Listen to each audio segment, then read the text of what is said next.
Hello friends, welcome back. మన చిరాగ్ చిదంబరం నీతిగా డబ్బులు సంపాదించే పనిలో ఉన్నాడు. ఓ రోజు స్వామీజీని కలిశాడు. ఏనైనా చిదంబరం, కోపంగా ఉన్నట్టున్నావు?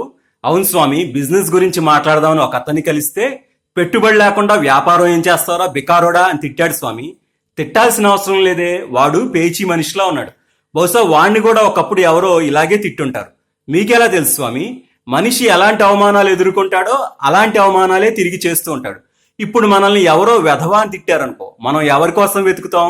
వెధవన్నర వెధవ కోసం వెతుకుతాం. అది మానవ నైజం నాయన.